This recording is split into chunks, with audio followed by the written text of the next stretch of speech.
Hello and welcome to the Gooners Podcast. Mike, this is becoming a regular weekly feature now.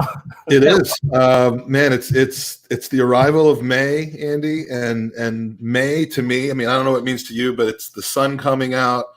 I got to get a birthday present for my wife. I got to get a Mother's Day present for your mom. But more than anything, it means it's 89 season, Andy. And I know that you like to crawl into a hole because all I can say is 89. During May, who are you going to have on the Gooners podcast? Who are you going to call other than the great, the one and only Mikel Thomas? Mikel, thank you for joining us on the Gooners podcast in the month of May, which is, kind of a big deal. Thanks for having me, by the way. It reminded me when you said there, went through all that repertoire. I'm like, who are you going to call? Ghostbusters? Yeah, I was figuring one of you two was going to end up saying Ghostbusters, but Dan Aykroyd is we've had Dan Aykroyd on a bunch of times. We don't need him on again. We want Mikel Thomas. So just want to mention, by the way, Mikel came dressed for the party. I don't know what happened to Andy just then, but he'll be back. It's a bit tight. I just about got into it.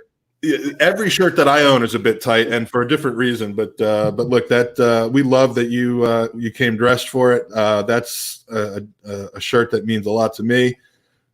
This is a shirt that, by the way, I just want to give a quick plug to feestees.me, feestees.me, available both in the UK and the US. But this is an 89 shirt with Brian Moore's famous call of the charging through the midfield and everything that happened after that, which I have a feeling we'll talk about a little bit today.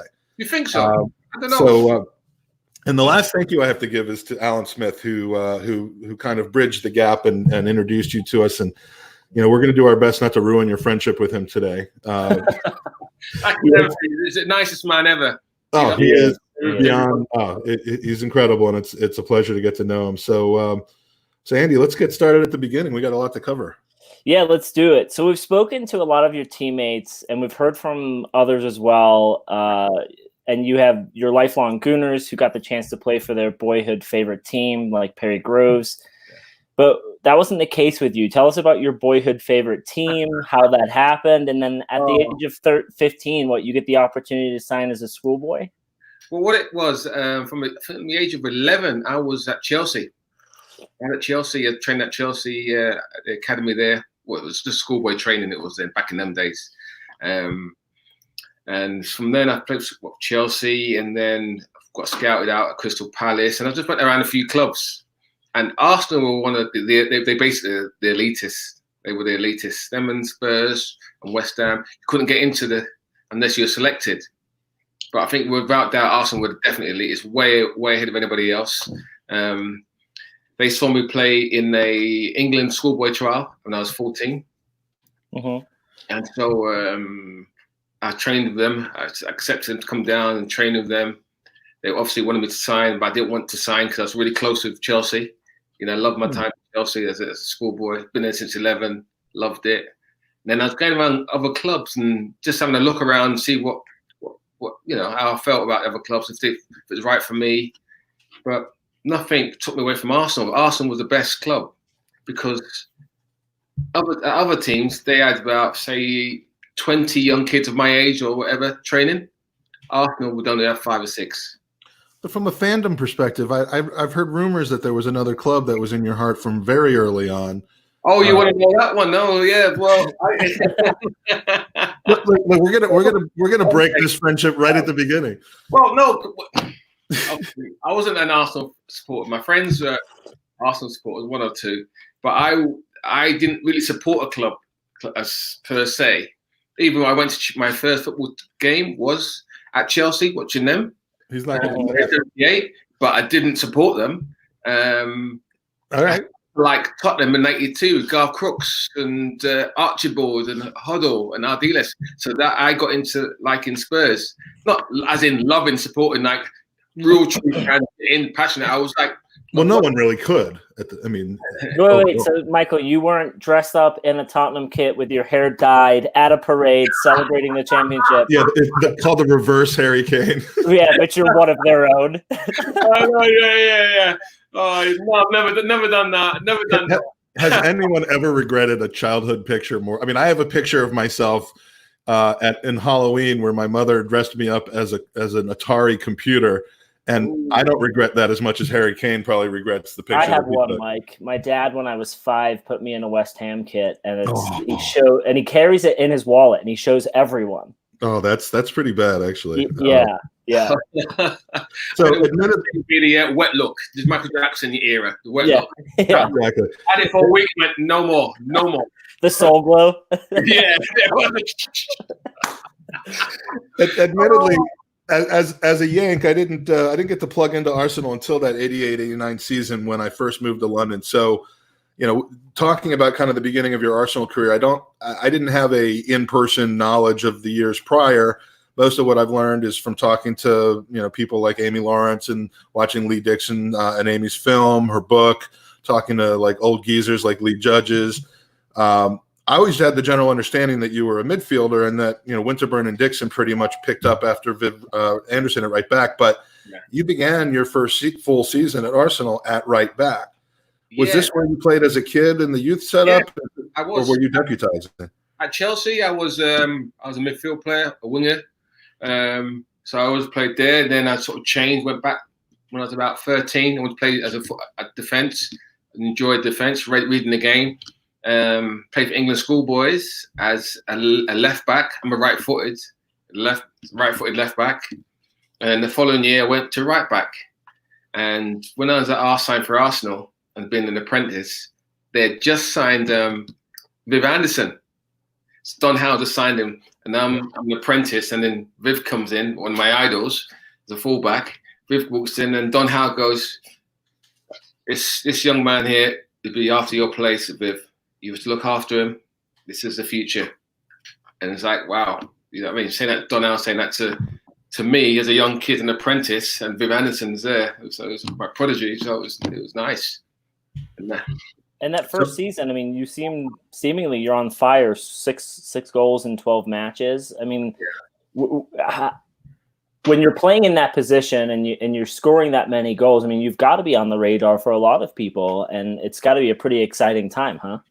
I think at that time, obviously, me and David Rocastle had a partnership. Well, partnership really isn't. To my left was Tony Adams. Schoolboy upwards, left was Tony Adams. In front of me was David Rocastle. So that was easy. So we both knew our games. Whenever David went on the outside, trying to take someone, I went on the inside. So he'd always find me to put a ball through, and vice versa. So we all knew each other's games worked very well. And I as well took penalties as well. Yeah. Yeah, that and I was going to mention that first, though. Playing in right back, where really for most of your first team career you were known as a midfielder.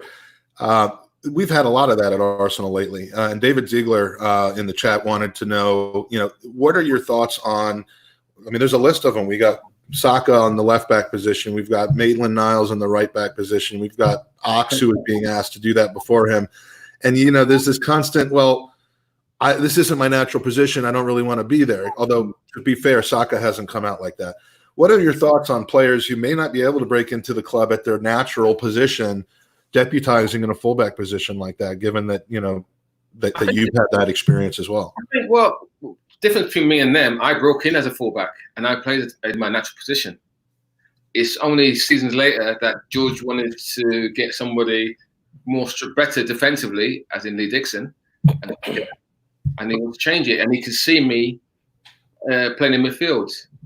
I remember signing for Arsenal as a young kid, and Will Dixon was chief scout. And he said, "We're going to sign you as a fullback, but we want to see you play in different positions in midfield. We know you have the awareness to play in every other position. We can see it in your game already." So that was in the cards from the beginning. Yeah. But I never played in any position for Arsenal apart from when George Graham said, "Right, we're going to play you man-to-man, mark you, Glenn Hoddle." Which that was it. He said, "This man marked Glenn Hoddle." Yeah, no big deal. Just man mark Glenn. Follow Glenn everywhere. I was like, "Oh, my idol. I'm gonna go follow him." Pick him. don't think he enjoyed it, but yeah. Did you take that off the pitch as well? I mean, did you follow him home? You followed him I wasn't no Claudio Gentile. I was never like that. So. So it is impressive, though, that, I mean, in your first full season, in a club where, you've got Smudge, you've got Rocky, you've got Paul Davis, Kevin Richardson, all on the pitch together along with you, and you became the designated penalty taker. And Andy knows from experience that I know how to take a penalty every once in a while. But you're legendary for being cool under pressure. It comes as no surprise, but how do you rise to be, the designated penalty taker after really only about a dozen games into your Arsenal career? I don't really know, because I think it's more than a dozen games, because I played left back first. I started playing left back. I think you joined the team in the latter part of '87. Yeah. And those are the 12 games I'm talking about. From the beginning of the following season, you're the man on penalties. And nobody else wanted to take them. Nobody wanted. I was wondering, was it by default? Young, us young kids, we're not really worried about anything. What we worry about? It's only a penalty. Well, now, Michael, I have to ask, do you, after each penalty, when you celebrate, get so winded you need to take a 6-minute nap like the other Mike on this pod today?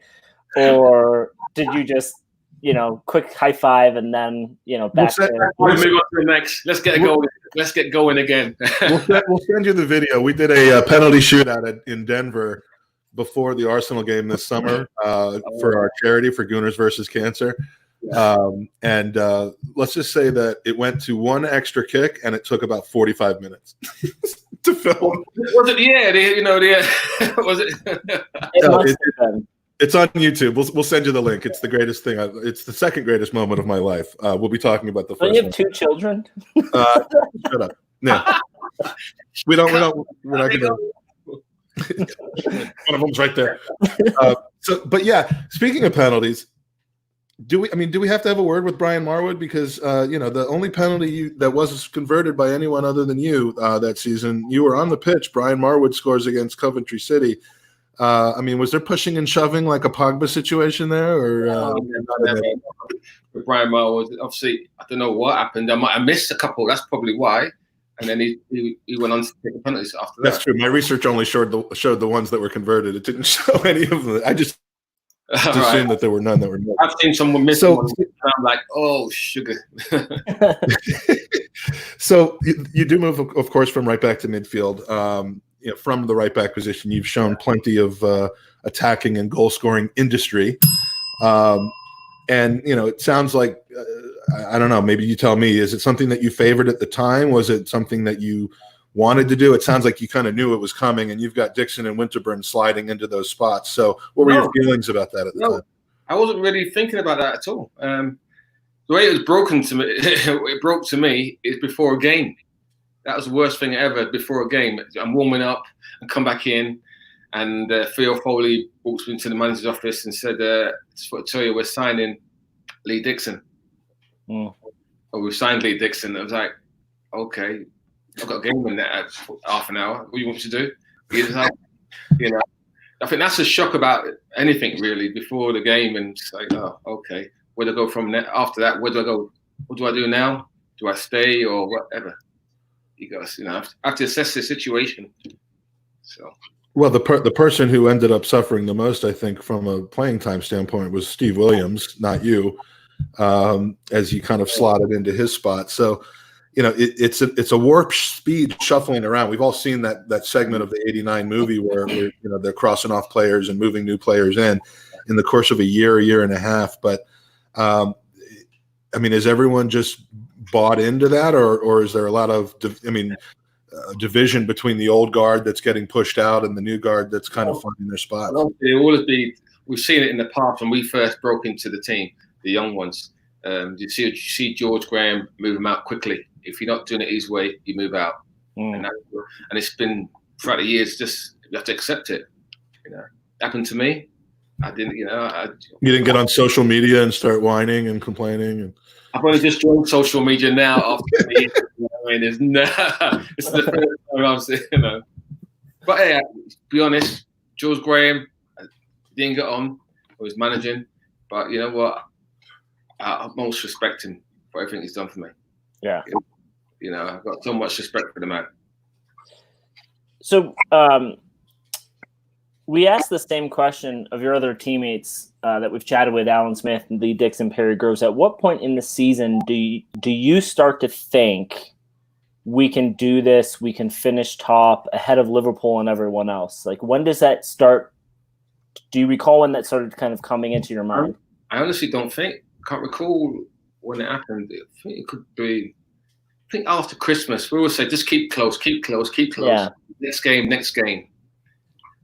And obviously, the next game, we kept on winning and getting closer. And it was sort of like getting uncharted territory here. It was like, what do we do now? Well, you know, nerves kicking. And was there a vibe amongst the squad where you were talking about it frequently in the locker room, or was it something that you just didn't want to jinx, so no one ever discussed it? Or was the manager saying, hey, keep close, keep close? Yeah, we never spoke about it, to be honest. Yeah. It's all about the next game. I know it's a cliche, but it's all about the next game. Because you think too far ahead, you miss the game you're going to play, you obviously trip over. Yeah.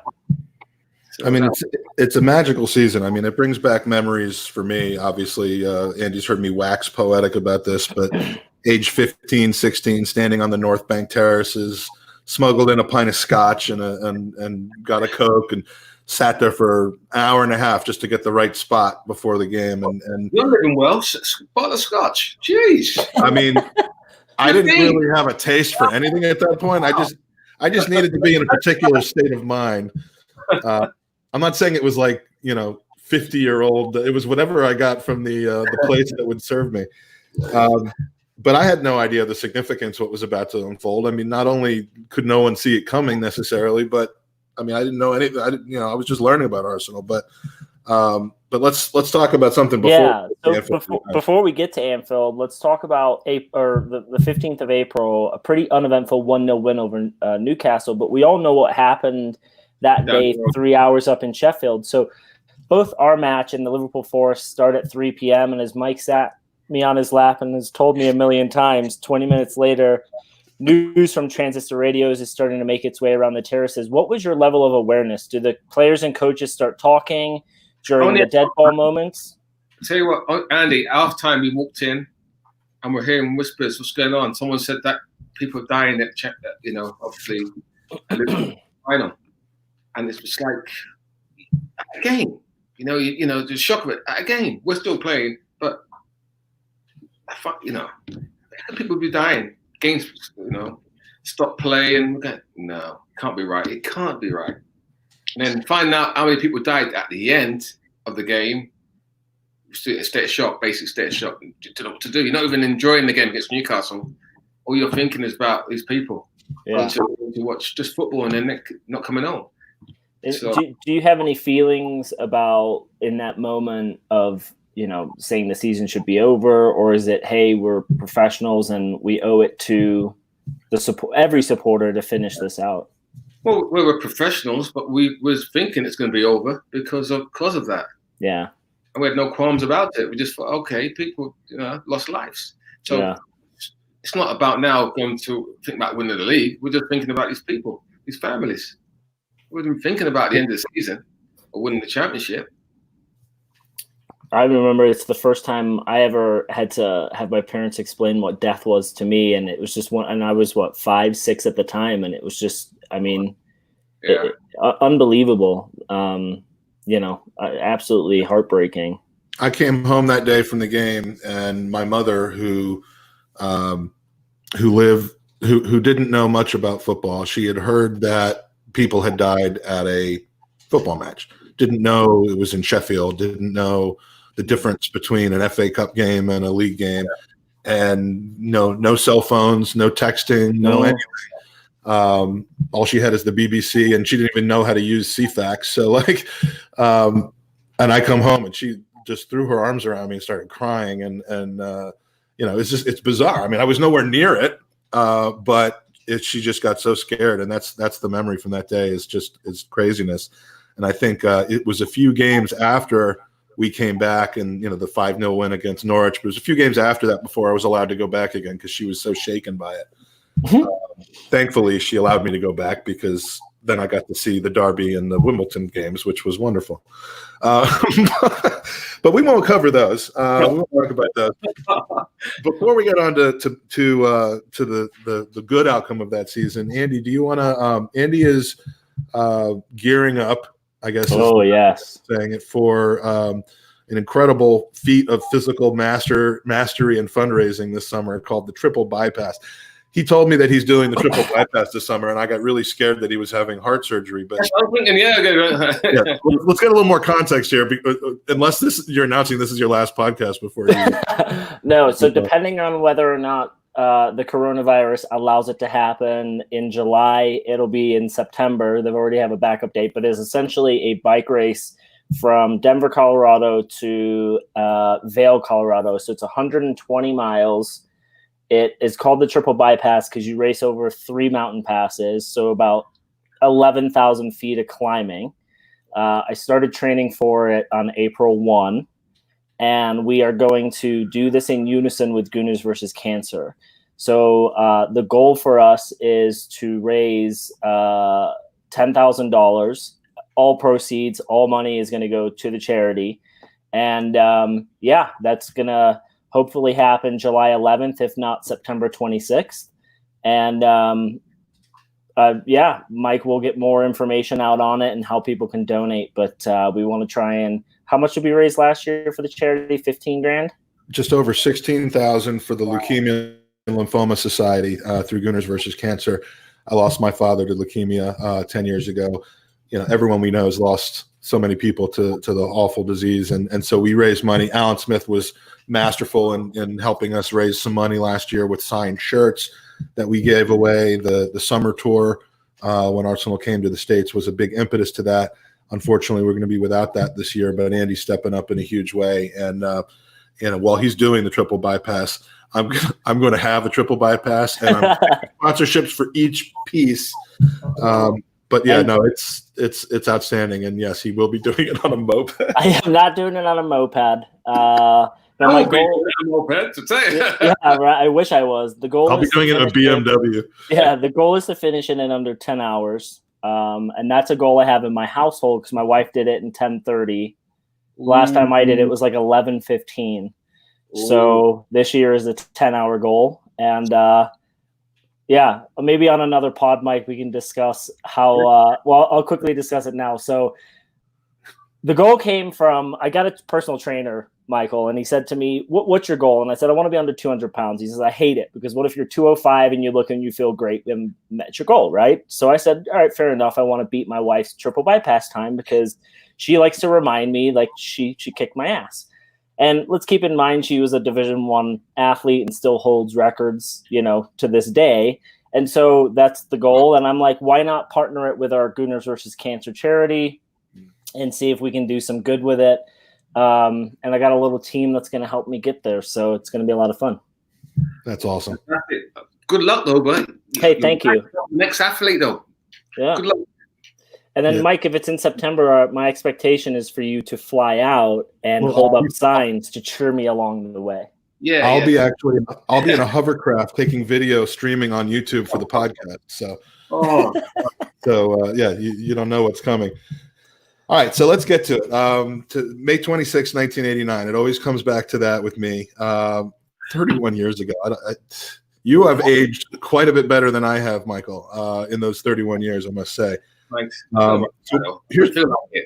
Well, it's better to look good than to feel good, I heard somewhere. So we're not going to do a repeat of the movie or the book, previous interviews. I mean, we're not going to ask the user question from up-and-coming journalist Tom Canton, which is, how did it feel to score that goal? We're just not going to do that kind of thing. No, it felt great, There's your answer, Tom. It felt great. But we do have a question for you about, a couple questions about the best day of my life to that point. Let's put that clarification on it. I have to say that. First, we've heard over and over about how inspirational George Graham was on the day, the decisions to go up the same day, the team talk, the tactical changes for the game. I mean, this was Anfield, their fortress, needing to win by 2 clear goals. Did you personally that morning feel like you could pull that off? What ended up happening? Not exactly how it went, but as a team, do you have a belief from your own confidence? Did you grow in belief through the day? I mean, walk us through what your level is. As you know, it's like lamb, as the headline said, lambs to slaughter. But we as a team, we could compete with Liverpool. We're beating them. So for us, it's like, okay, another one, another hurdle to come over. And honestly thought we could win. Keeping a clean sheet would be the hardest thing, I thought, more than anything. but no, I honestly thought we could win this without doubt. Definitely, we all thought we could win. Perry reckons otherwise, but you know. Who did? Perry Groves. Oh shit! He didn't think we could win. Yeah, I think he actually confirmed that. I don't think he had any. Not by 2 clear goals. Not the way George said it.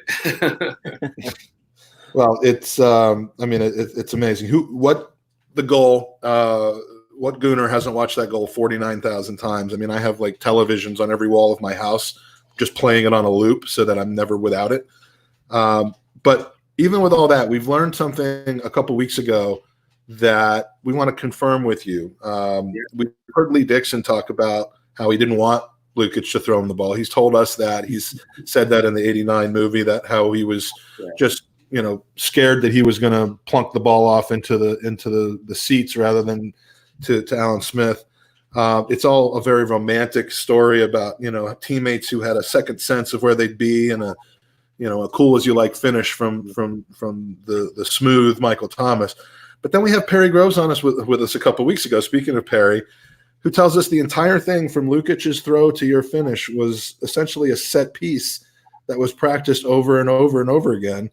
And that blew me away. So you're here to confirm that was someone said, okay, we're going to do the Enfield '89 play, although it probably wasn't called that. Like that. And then you pulled it off to perfection. George would go through a pattern of play, because he used to say throw the ball out to the wide fullbacks. If you want to clip it up to into the channels where the forwarders, the second, first could be Alan Smith, or it could be Perry Groves, could be Paul Merson. He can turn inside play inside to running ongoing midfield, running midfield player. So we've done that every day, every other day. We've done things like drills, and second nature is ready in your body making. Just like, okay, if Lee Dixon's got it, I know what he's gonna do there. I'm off. It's second. Don't think about it. I know where I'm going. Yeah. Alan knows what he's doing, and from then, fate was in our hands, because I wanted to put the ball over Stevie Nicholls' head and go on the other side. Hits his shoulder, hits my shoulder, and goes in the path where I want it to be. So was there any possibility that the whistle was going to blow for a handball there? I mean, I know it was your shoulder, but I mean, can you imagine?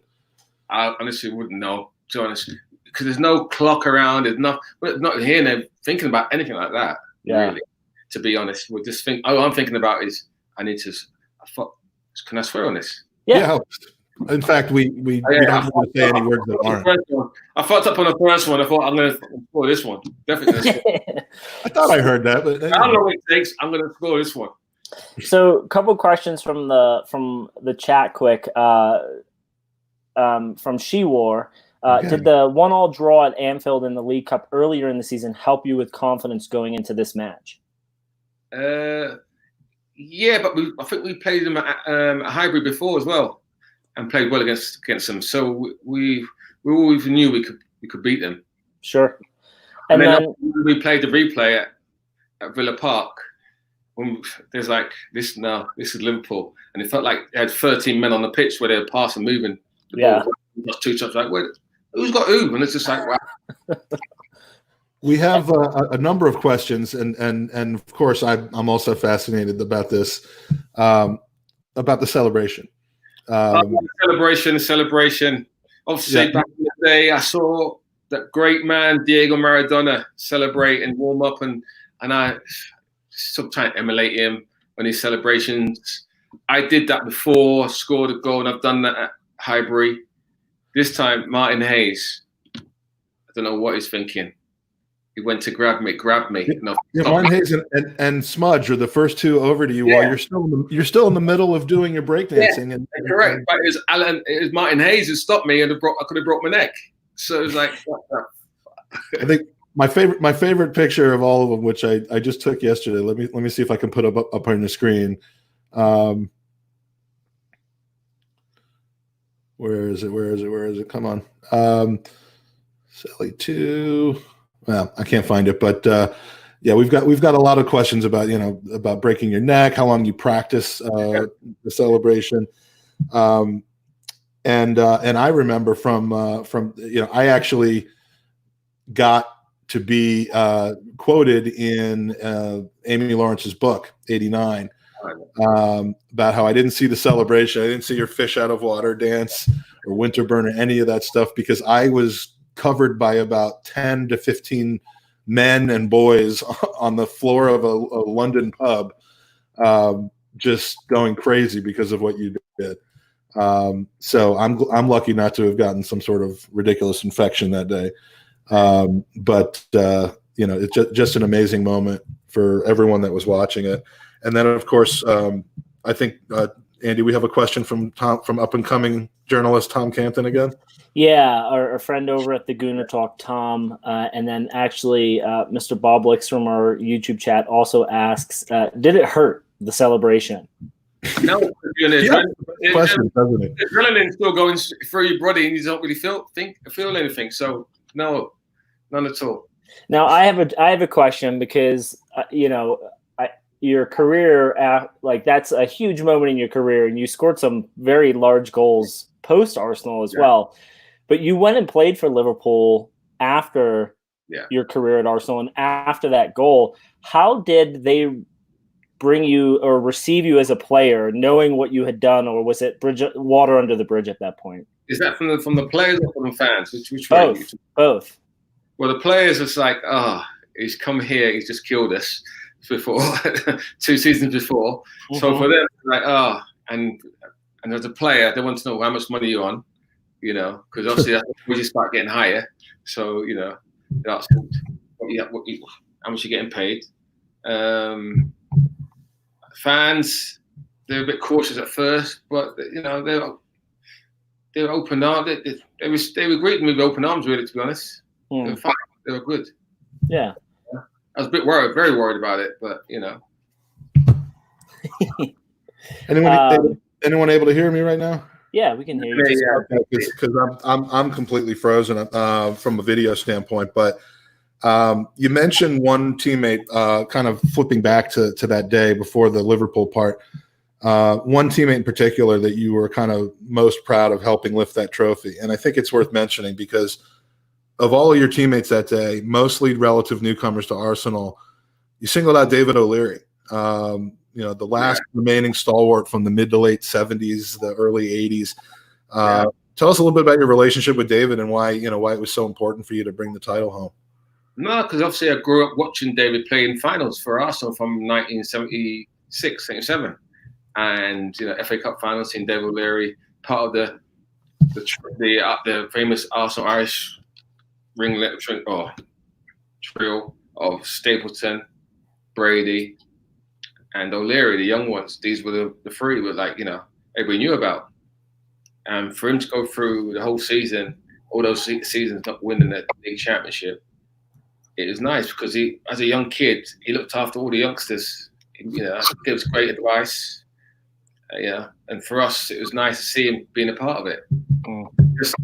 Just like seeing Graham Ricks there, because he was just the same. Rixie was just always the same, looking after us all, giving us great advice as young players. And he came over from France to watch this last game, and it's blessed him. And he's been a part of it. He's there to see it all happen. So we have a question from Masked Gooner who asks, who's at the match as a supporter, we were so loud throughout the game, literally nonstop. Did you and the other players notice how crazy the support was? And then, one minute it was like, there's a lot of people there, but then you think, hold on, not a lot of people getting in the stadium because of the traffic on the motorway. And then all of a sudden you see them all pile in from everywhere. Also, a lot of them didn't have seats. I'm sure they didn't have seats because hold on, there's a lot of people in that corner standing up. They're all standing up throughout the whole game. But no, we knew, You know, whenever we played away for players, we loved, to get that support. It's so very boisterous whenever we played away. He also wants to know if you saw him standing in the row above the exit way in the away end, LOL. So, and considering his name is Mass Gooner, you can say yes, but you don't know if it was him or not because the person was wearing a mask. Yeah, I saw him. I saw him. His long hair at the time. Yeah. And then Jack from Outsmart the Mark. Have you still got the boots you were wearing the day from Enfield? I have, but they're in the Arsenal Museum. And that was going to be his question. Have you ever thought about donating them to the club? So excellent. And, when you look at that, when you look at your career as a whole, when you're starting as a schoolboy to your retirement, was that the pinnacle for you? I mean, it's okay to say no, but it would be hard for it not to be. But kind of where did that fall, that whole evening in your career? It would fall second. Really? And what was the first? Yeah. As a young kid, you always dreamt of scoring the FA Cup final goal. And I was about to ask if that was... That was always... Remember, in my time, that was bigger than the Champions League. Yeah. Around the world, everybody watched. Everybody stopped. The whole world stopped to watch the FA Cup final. And the whole week, there'll be TV shows on it, like game shows and people, and find behind the scenes of players. And so for me, I wanted to be in an FA Cup final, play in it and score, and I did it. So I lived that dream. I never dreamt of scoring a winning goal to win a league. Never. Yeah. I don't know if it's just me now, Michael. Maybe and people always give me shit for it, but to this day, and maybe it's because Arsenal just had such a bad run in the Champions League, but I would take an FA Cup over a Champions League trophy any day. And I don't know if it's because I was and Mike's giving me the face. I don't know if it's because I was raised in that time where I get the FA Cup was such a big deal, and the lead up to it was such a big deal. I don't know why. It's just it feels different for me. I don't know if that's the same for you to this day still, or if you've thoughts have changed because of how big the Champions League has become. I sometimes blame the FA for that, to be honest. I think it started from the Manchester United saga. Arguing saying they should have played in it, and Man United saying, no, you told us we got to go to Brazil and play in the World Club Championship. And it's like, this all started from that. And then obviously the managers, all they cared about was staying in the league. So the others throughout the leagues. So it's all about, we stay in the Premier League, we've got more money. And when I grew up, it's like, all right, stay in the league, but you want to win things. Your goals are winning things. I remember Jules Graham every pre-season, right? These are your benchmarks. Premier League, football, obviously the Premier League, FA Cup final, League Cup. Everything else is a bonus after that. That's you go down. I think European Cup after that. Yeah, so Alex was the same. Where was the Intertoto Cup in the ranks of? Because of European, we couldn't get into Europe. Yeah. Yeah, we was banned from Europe. So which was frustrating. We always ask players, your teammates and players in that era, whether that, because I never got to see European football because the 2 years I was there, everyone was banned. Yeah. Did that? I mean, you ended up getting the chance, after the second title win, but did that chafe on you when you win the league and then you realize the next fall you should be playing against the greats of Europe and you're not getting the chance to because of something that had nothing to do with you?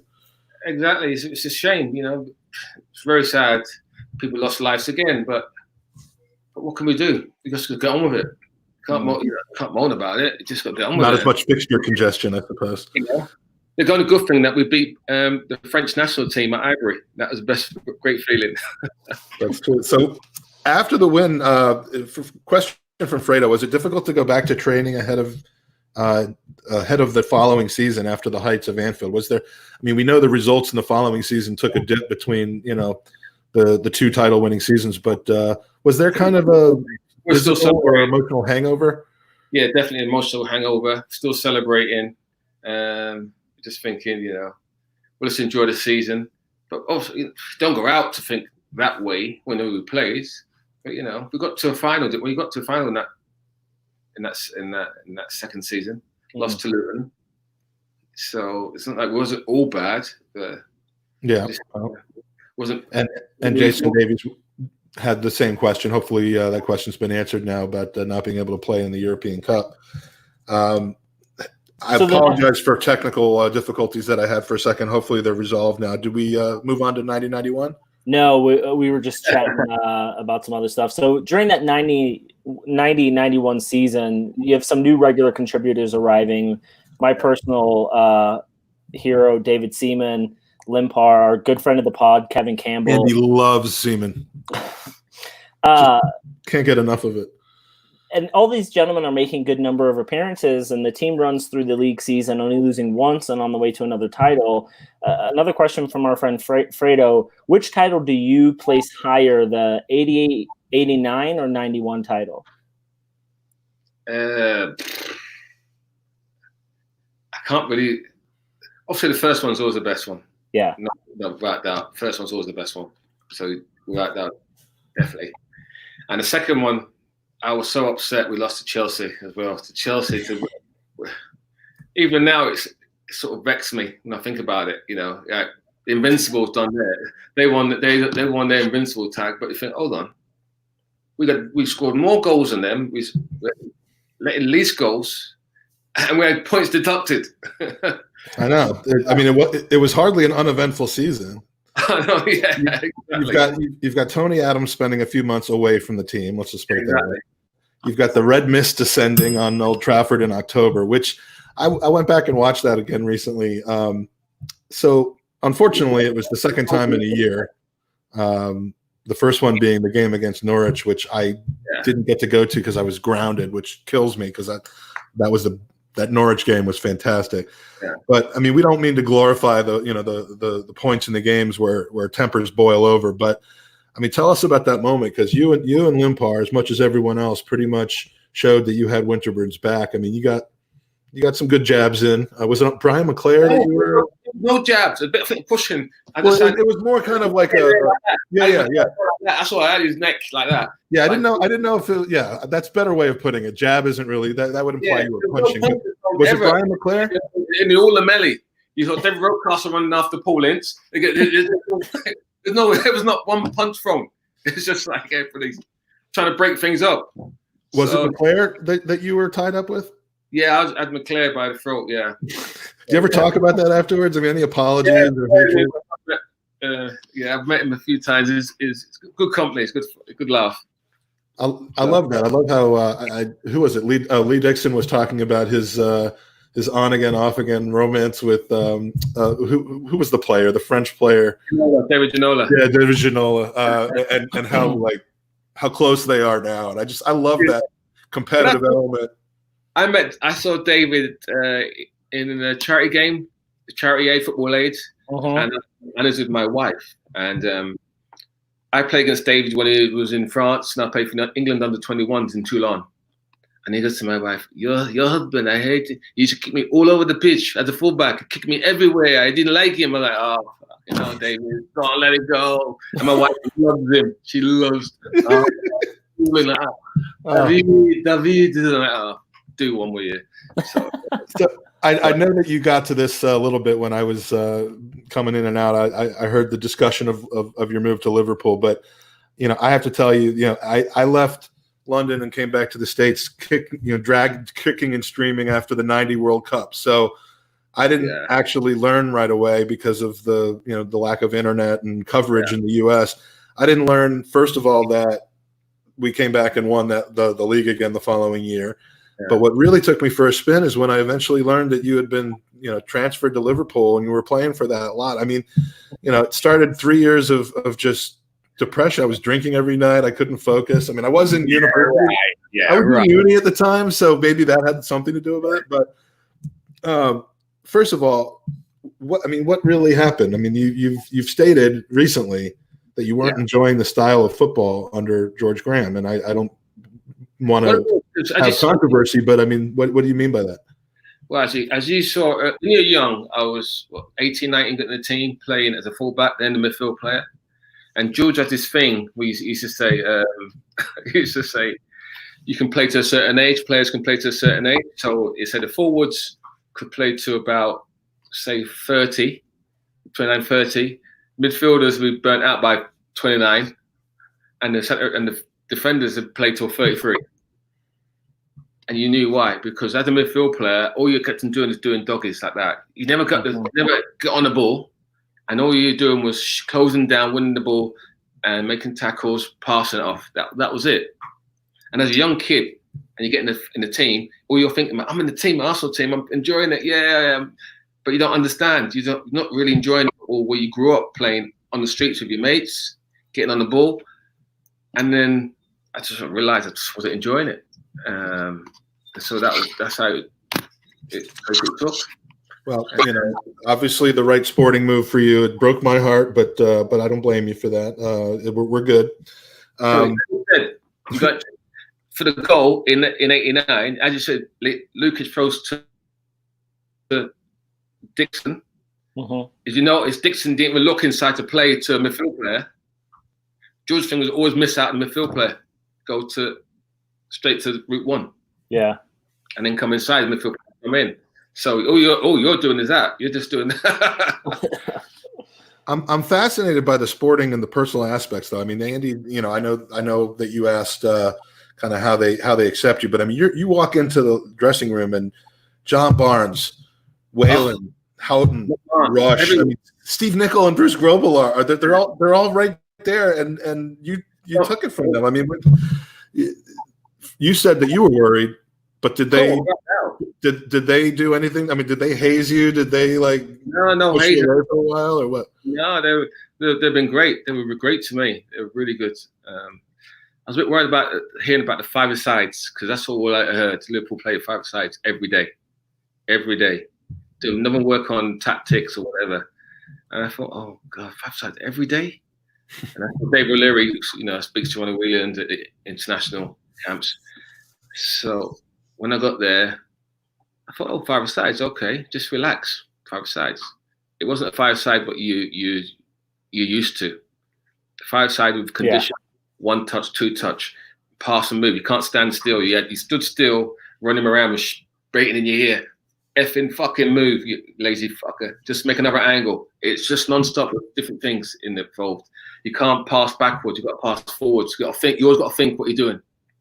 So, our friend Russ asks, did the club ask you to leave for Liverpool, or did you ask for the move based off of the disappointment of the club ambition, the style of football? How did that work? I was waiting it out to the summer. My contract was finished. So I was waiting it out, and then to see where I wanted to go next. And at the time, I was going to go abroad. You see, that's why I was looking to go abroad. Oh yeah, any specific teams that you're able to mention that there was interest? Or old manager. I spoke to our old manager at the time. Oh. That is the great man himself. So, Nice. Monaco. Sort of like there on a free or whatever, well, it won't be a free. They'll get a fee. They have to pay a fee at that time. But I was looking to go or chat to anybody just to pick where I want to go. There are worse places to go than the south of France. Seriously.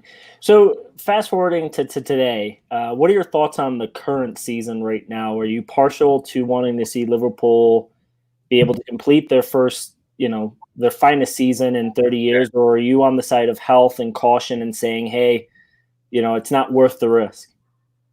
It's all about the not health. It's all about people. At the end of the day, obviously, I'd love to see Liverpool get the hoodoo off the back. Unless even if they don't play, do they give them the trophy? There's no relegations. They move on. I don't know how it's going to work, but it's about the people, health and safety. So it's a tough one. It is a tough one. I'm hearing stuff that can be behind closed doors. So every day there's more news that they're gonna play less than 45-minute halves. They're gonna have 5 rolling sub. I mean, at some point it becomes not football, and it's like, why are we? You're still gonna have aggrieved parties there, but I feel like in a few weeks we're gonna find out none of that was actually a conversation, because you can't change the way the game is played halfway through or with a quarter of the season left and expect it all to be real. Couple questions from we've got another question from David Ziegler. Was John Barnes good-natured about his rapping ability, or was it something you could banter him about? No, John always raps all the time. If you're speaking to him now, he'd be rapping as in walking non-stop. He's he never stops. He should have wrapped the ball into the corner instead of tried to go to goal in the last couple of minutes of that game. I always hated John Barnes because of how good he was. Yeah, but I feel bad for him because I mean he's one of two people that have been pointed out that could have stopped that whole end game of that game in its tracks. Him and that didn't stick his hands up and just block the ball from Lucas. Yeah, but even to this day, I always think when they say, "Oh, it's John Barnes' fault," well, hold on, there's other 9 players on the pitch. Mm-hmm. Behind him. So what are they doing? He's the scapegoat when they say blame one man. Blame one man. It's a series of events. If any one thing happens, everything else doesn't happen. But I mean, it's so blatantly could have just wound down the clock, I think. And I love him for it. Yeah, well, about that, definitely. What are your thoughts on Arsenal today? Kind of where they're headed, leadership, the players, ownership. I mean, do you stay abreast of everything that's going on, or? Yeah, I think Arsenal with me, my passion for Arsenal will always be there. Don't matter, it's family to me, so I'll always look for Arsenal. Don't matter. They're in safe hands at the moment, Mikel Arteta. And before he came, I wasn't for Mikel Arteta at the time. Same. And I said it. I didn't want. He hasn't done anything yet. He's a coach. Okay, he's worked under Guardiola, and people were saying, "Oh, look what he's done to Guardiola." I think, well, Guardiola done it before he met Mikel Arteta. Coaches, so don't say it's Mikel. It's all Mikel. I wanted the great threesome of Patrick Vieira, because he'd been managing already. He knows the club inside out. Dennis Bergkamp. And more Steve Bold with a bigger role. Before he had roles as assistant manager and not getting a say in training. So to me, that was a waste of time. Just being, you're putting out cones or whatever. Yeah. So yeah, them 3 knew the club inside out, and they could pick the right players what needed at the club. Yeah. Are you excited about Arteta now that you've got to see him for a couple months? Yeah, without doubt, definitely. Yeah, I saw you and Kev on Twitter. He made a massive impact straight away. Knew what he wanted, told them what they wanted. If he didn't do it, okay, I'm going to move you on. That's what we want. With the other manager before that, I didn't know. I thought give him time, but I didn't see nothing change. Nothing was moving. Nothing was changing. I was like, hold on, I came overseas, but nothing. I didn't see no change in the play or the fight. So. You knew it straight away. You saw it straight away with Arteta and what he wants to do. Yeah, his command of the dressing room. There are a lot of ways to be a leader. You can be the yelling, shouting kind of leader. You can be the inspirational leader. That you can be the scientist that Arsene Wenger was. But sometimes you just command respect from day one, and it seems like Arteta, despite his youth and his inexperience, gets that. Now we could be sitting here, after another year of football, saying, "Oh, it turned out the same way it did with Unai Emery," but I don't feel like that's going to happen with him. We just got to make sure that we have the right players. And it's all about right players, and you can't get it. It doesn't happen instantly. It never happens instantly unless you've got a group of players who know how to fight in that dressing room already. I don't think he's got that. He's got some young players who want to fight. He knows he's just like a George Graham. He knew as soon as he got there, I'm keeping him. Rest can go. And he knows what he wants to do, clear out. And he's going to base his core around a group. And I think Arteta's going to be the same. He's going to bring the players he wants. Yeah, I mean, I wouldn't mind seeing a shuffling around like we saw in your day, long as we get players like you coming in. And the one last question, I think, from David. How high is the potential ceiling for Saka? I mean, we're all salivating over what this kid is capable of. Mention Saka, because you know what? As you said, you're playing players out of position. Saka's not a left back. He can't defend. He's just playing there because of a lot of injuries, and he has to play there. Arteta said he's got no one else to play there, so he's playing Saka there. He's a player. He's a left-sided player. He can do anything on the left-hand side. He can play in the hole. He's got everything. And the same as the right side, people playing out of position. I feel much more comfortable with our ability to hold on to him with, the contract saga is getting to the point where something's got to be resolved before next season starts. And I feel more comfortable in Arteta's ability to definitely. I think as a young player, because you think, what do you want out of the game? Is it money? Or is it fame? Or to win trophies? And I think, I don't know, that's what he's got to decide, what he wants. To play at a club, he's going to go somewhere. If he's after money and fame, just go, walk away.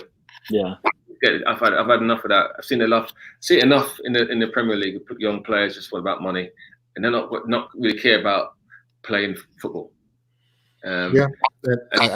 Well said. And if it's not because you want to play for the badge, then we'll figure out a way without you knowing who you are. I mean, Sancho, that'd be a great buy. Sancho, the right-hand side, he's back to London. Yep. I know if you come to Arsenal, you're playing all the time. Yeah. When I'm here, we want to come to Manchester United, come to there. I think you're at a great club anyway. Sancho is at Dortmund, playing regular, playing Champions League football. Why would anyone want to leave Dortmund? I mean, what's it all about? It's about, unless it's about money. Yeah. And it's about money for the agent or whatever. I'm thinking, why do you want to leave? Yeah, unless you just, you don't like the German culture or having to speak two languages. It just, outside of that, like you had said, it's got to be driven by money. And like I understand a lot of the reasons why players from Arsenal left the last 15 years with the same kind of, hey, we lack the ambition, and I get that. But you now have Arteta, who, there's a reason why Man City have won the League Cup so many times, and that's because it breeds winning, and exactly. Take the smaller cup seriously. As you were saying, Michael, those moments you're going to remember throughout your career. And so, we have a manager now who has been bred from that, from Barcelona to now. And I think that he will bring that to the Arsenal, and we will take everything seriously. And these players can now look at a manager and say, he's been there, done that. He's managed and played with some of the best in the world. He's now giving examples of how Aguero did things or how De Bruyne did things. And that makes you think. And I'm excited about the prospects. I'm a little upset that we're probably not going to get a summer transfer window with Arteta with all of the craziness that's happening. I assume the money stop the people from talking about the IT case are out in full force on the internet today. But, no kidding. It's just like, come on, guys, yeah. Well, hey guys, this has been an outstanding hour. Let me just quickly give a shout out to everyone in the chat who I both have contributed questions, comments. Stephen Feely in the chat, the maker of these shirts. Again, as we said earlier in the podcast, go to feestees.me, and you can have them. I believe they can be shipped to the UK now. We're going to get you one of these, Michael. Large. maybe Mike suggests an extra large just because they kind of, I don't know, they fit tight, but maybe that has more to do with me than it does with the t-shirt. But the good life. Nikki Wilson, David Ziegler, Michael Hernandez, Gav from She-War, also known to make a nice t-shirt or two. Bobby Chakraborty, Michael Hernandez, Heidi Lancaster. I apologize. You asked some excellent questions. We were just in the middle of something. I couldn't get to them. Jason Davies, Ryan Fletcher, everybody that's joined us in the chat. If you are listening to this on iTunes or other streaming devices, check us out on YouTube every once in a while. You get to see your heroes in live color wearing their kits, which is amazing, and get to kind of take part in the chat. If you've been watching on YouTube, please give us a thumbs up. Let us know that you liked the pod, or if you didn't, you can fuck up. No, but Michael, thank you so much. This has been a pleasure. Dream come true. I've always wanted to talk with you and kind of thank you. Chat about those days, and it's a pleasure, mate. I've only been on the social media a month or 3 weeks, and that's new to me. Everything's new to me. I'd like to be prepared to be barraged with people who want things from you, but I trust that you won't do any other podcast now that you've done the bet. No, I'm just kidding. Oh. Look forward to hearing more from you. Where can we see you on Twitter? What's the Twitter? Instagram is Michael Thomas lowercase 4. Yeah, the underscore. The underscore 4. See, I'm not even getting used to this thing. Did you have to get them fired about your Twitter? And Instagram where I am, so you'll find me. You're going to get a bunch of direct messages from people thinking that you're the wide receiver for the New Orleans Saints. I'm sure you're probably tired of that, but anyway. The picture of me and David Rocastle on Twitter. That's and that's I think where we're going to finish off because I meant to share this earlier. This is the highlight. I mean, this is what I grew up with, and I'm honored, and it's been a pleasure to speak with you. Thank you so much for joining us, and we'll see what we have on next week. Definitely.